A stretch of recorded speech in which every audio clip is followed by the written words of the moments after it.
It's another sweet day for a family adventure, and for today we will be going to Ophira! Ito ay sa Tanay, Antipolo, Rizal.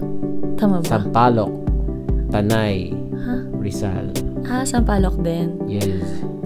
Hi, Ate Mitch. Ganda ng view, diba? Hindi naman masyadong malamig.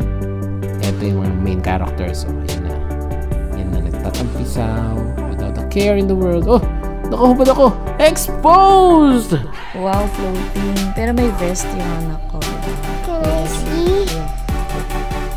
What I like about this place is kahit nasaan ka, makikita mo lahat ng ginagawa ng kasama mo. For example, nagsuswimming ka, pwede mo rin makita yung mga nasa dining area, mga nag-billiards, table tennis, kumakain ka, or naglalaro by the pool, and ito kitang-kita rin from the pool yung TV as well as yung projector screen na may extra bayad nga lang. Meron din silang PlayStation, babayaran mo lang din ng extra.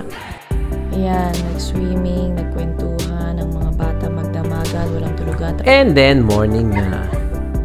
Nagpisa ulit sa umaga kasi overnight lang kami. Kaya kailangan i-maximize sa mga amenities na dito lang namin may experience. Anak, wag kang... Oy! Baka kasuhan ata pa ako dito. Cut! Cut! Cut! Hindi, maganda kasi yan pagka-slow mo, pero hindi ko na nagawa dito. Hindi lumabas yung pagka-slow mo eh. Hola!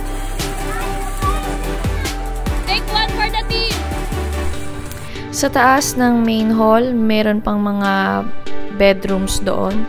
2 levels per triangle. Triangle ba tawag dyan? So, may attic, may hammock doon. The total capacity of the whole resort is for 30 people, up to 35 with special arrangement kung paano sila mahihiga. Siguro dito sa attic matutulog yung excess of 30, hindi na namin na-explore yung part na yun. Sa attic, hindi aircon, pero dun sa mga bedrooms sa baba, may aircon naman. Malamig. Before lunchtime, nag-basketball din ang tatay at kalalakihan. Kung sino mang matalo ay siyang mag-iihaw ng aming pananghalian. Let's see, sino nga ba? Ang mga... Okay, hindi. Ito, breakfast to. Another clip is lunch time cooking. Ayan, sarap. Kasama na din yung ihaw na ganito. Check-in nga pala is 4 p.m. until the next day, 2 p.m. Kaya kita nyo naman, sinusulit ng mga bata yung swimming pool mula nang magising sila hanggang 1 p.m.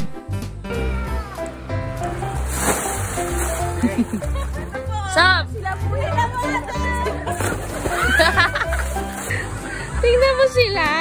Nag-judge ako sila nakapayong. Ay, naku po. This is the life.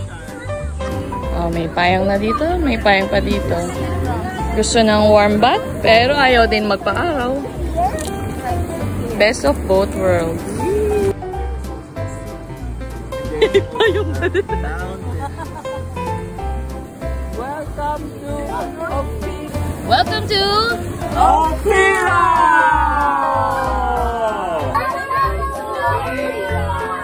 And then, uwian time. Alam mo kung saan kami bumili ng pasalubong? Sa Taytay.